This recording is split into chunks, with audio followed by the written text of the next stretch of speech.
Hey guys, it's Katie. Welcome back to my channel. Today I'm going to be doing part 2 of my June wrap-up. If you didn't see the previous part of this video, I wrapped up the books that I read in the first half of the month, and today I'm going to be talking about the 17 books that I read in the second half of the month. So in June I read a total of 31 books. Let's go ahead and get right into the books. I'm also going to try and make this as quick as possible. So the first book I read in the second half of the month was the Anti-Virginity Pact by Katie ONeil. This came out on the 16th of June and I read it on release day. I read the entire thing before noon. I loved this book a lot. This book follows Meredith, who is a senior and struggling with growing up in a religious household but not personally being religious. And it's kind of about her and her friends and her growing up and trying to... As you could probably tell, I'm very good at giving a solid synopsis on books. I'm really sorry about that. But back to the regularly scheduled program. Her and her friends and her growing up. I loved this book so much. I related to a lot of aspects about it, and I love the writing style. This is Katie ONeil's debut novel. She has some poetry books out, but this is her first actual novel that she's ever published. But a 5 out of 5 stars, and I would highly recommend it, though I do think that it is not for everyone. The next book I read was The Girl Who Drank the Moon by Kelly Barnhill. This is a middle grade, and every year the proctor sacrifices a baby to this witch, and they believe that this witch does really evil things and that she eats the babies. She actually just takes the babies and moves them to the other side of the forest and gives them into a family that will care for him, and along the way she feeds them Starlight, but one year she accidentally feeds a baby Moonlight and has to raise the baby as her own. She names her Luna, and things ensue. The main thing that I thought about this book is it's just weird and confusing. I was confused, and this is meant for a younger audience than me, and I feel like I'm confused about what's happening then younger kids would be confused.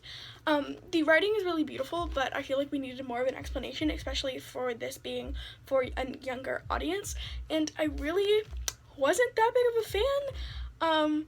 I understand why a lot of people love it, but I feel like it's just very confusing and needed a little bit more of structure. Next book I listened to on audio, and that is With the Fire on High by Elizabeth Acevedo.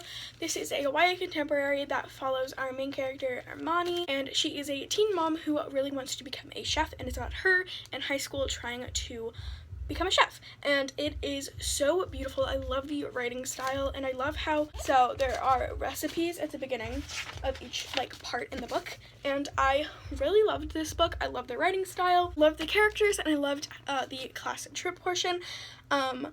I think that this book is absolutely stunning.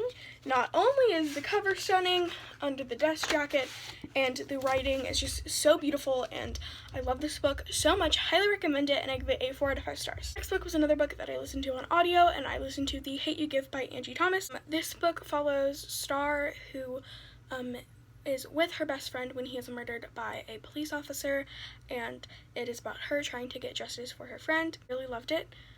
It is such an important book for everyone to read, and if you haven't read it already, read it. The audiobook is really good as well if you listen to audiobooks, and I gave it 5 out of 5 stars, and I don't really know what else to say. It's just so important.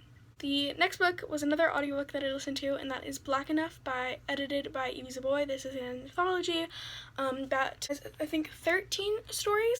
It was just a really beautiful anthology, and I enjoyed most of the stories. There are a couple of them that I didn't really love. I enjoyed all of them, and I gave it a 4 out of 5 stars. Next book is another audiobook. I listened to a lot of audiobooks, this is proving, and I listened to We Are Okay by Nina LaCour. This book follows a character who is dealing with a lot of grief of losing her grandfather, and I enjoyed the characters, but I got a little bit confused because sometimes we would go back in time, but there wasn't any distinction between when we were going back in time and we were in present day, and overall the story just felt a little flat for me, and I felt like I wanted more from it, and it was just a meh book in my opinion, and I give it a 3 out of 5 stars. So the next book is a BookTube classic.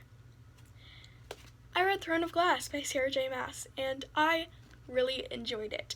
So if you did not know, this book follows Selena Sardarthian, who is an assassin and is working in the coal mines of Endovier, and one day she gets approached by the prince of this world and is like, hey, I want you to come compete in this competition to become the king's champion.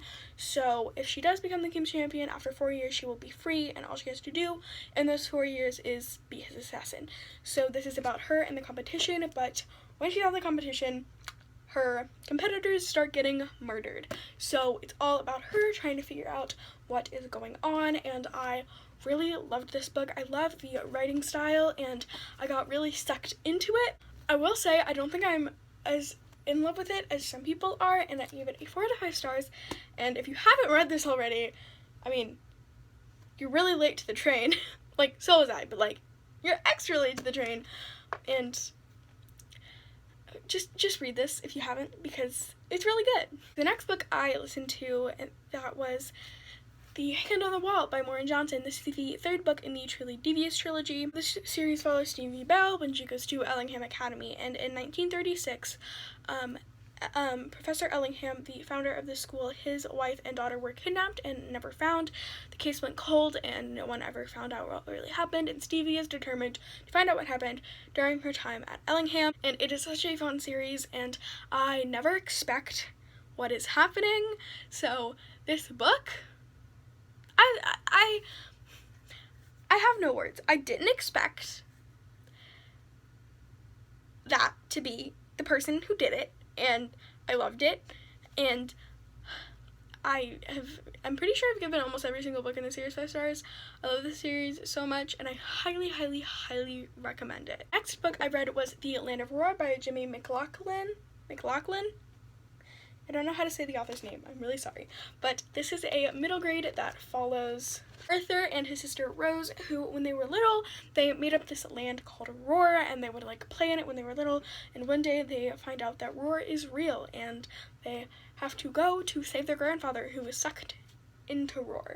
And it's just a really fun and cute middle grade story, and I'm really excited for the sequel that's about to come out. I think that this book is absolutely beautiful, and I would highly recommend it, especially for young kids. It's just so whimsical and magical, and Krogi is terrifying.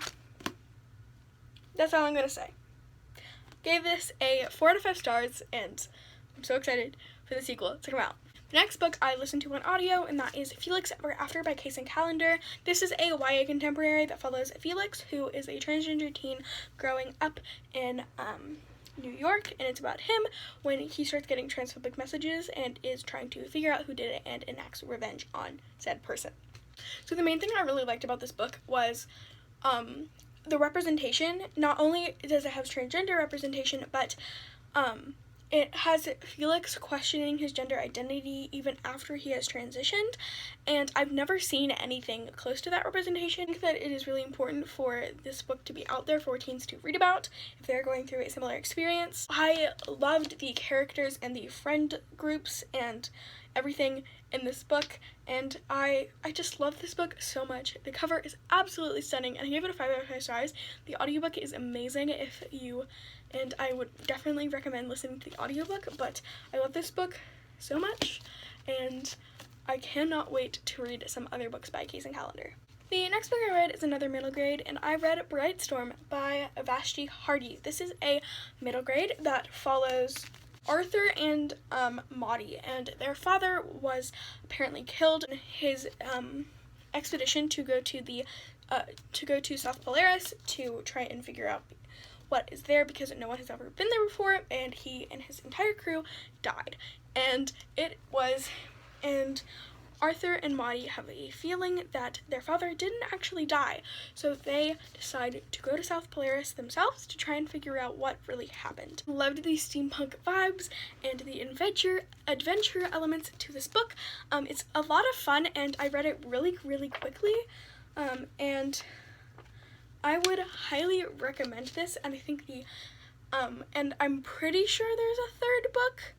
The sequel's already out, but I don't know if there's a 3rd book coming out. If there is, I'll put it on the screen, and if I can't find the answer, oh well. But I definitely recommend this book. It's so much fun, and I cannot wait to pick up Dark Whispers. Then I listened to Her Royal Highness by Rachel Hawkins. This is a YA contemporary that follows Millie Quint, who goes to a school in Scotland to try and kind of reset her life, and when she gets there, she finds out that her roommate is the Princess of Scotland. So it's about her and this romance that ensues, and I love this book so much. It is so cute and so fluffy and so much fun, and I learned a lot about the royal family. I mean, I know that these characters are made up, but like I learned a lot about the system in Scotland. I don't know. It was a lot of fun, and I really enjoyed my time reading this. I listened to it really quickly. It's very, very short, and I definitely recommend this if you are looking for some LGBTQIA+ books, as well as just any YA contemporaries in general. Then I listened to Crenshaw by Catherine Applegate. This is a middle grade that follows our main character, who I cannot remember his name, and he has an imaginary friend named Crenshaw, who is a giant cat. That's why I picked up the book, because it had a cat in it. I loved Crenshaw as a character. I loved the characters, but overall this book was just kind of meh for me. I was bored throughout a lot of it, and it really just wasn't anything special in my opinion. I ended up giving it a 3 out of 5 stars, and I would recommend it, but I don't think it was for me. The book I read was a reread, and that was The Opposite of Always by Justin A. Reynolds. So if you have been around my channel for a while, you know that I read this in my first ever reading vlog, I believe. And I love this book so much. We follow Jack and Kate, who meet at a party, and then they fall in love, but the story is a lot more complicated than that, because Kate dies, and Jack gets sent back to the exact moment that they met over and over again to try and save her, and to figure out what he's willing to do to save the one he loves. And I love this book so much. I love the characters, and the plot, and literally everything. Like, just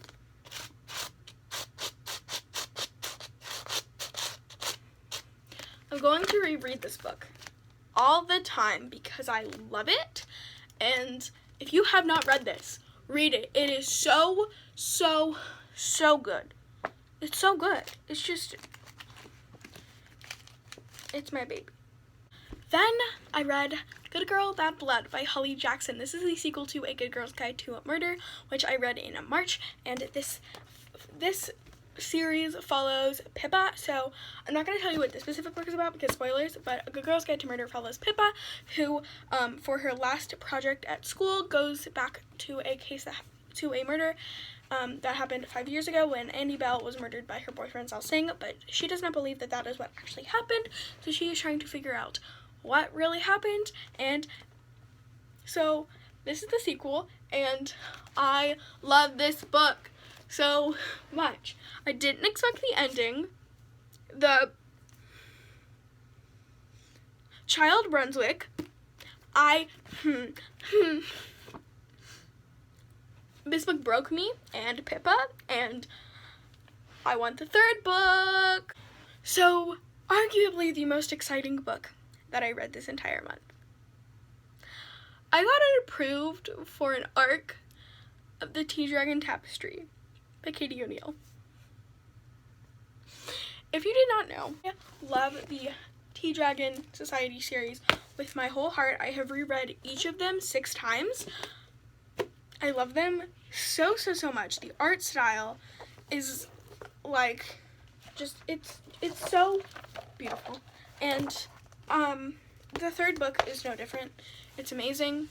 It's just on another level.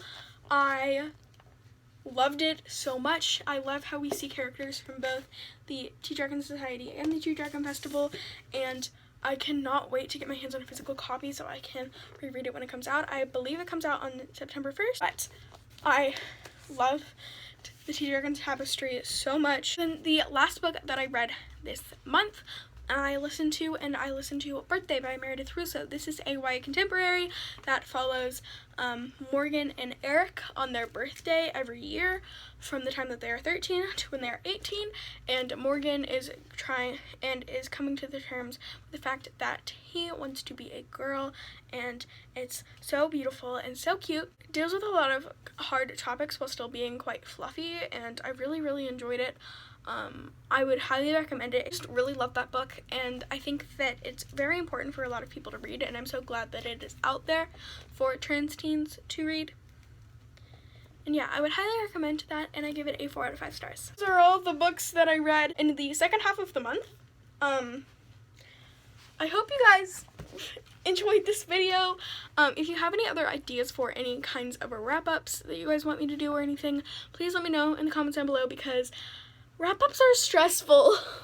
But yeah, I hope you guys enjoyed this video. I hope you guys are having a great day wherever you are, and I will see you in my next one. Goodbye!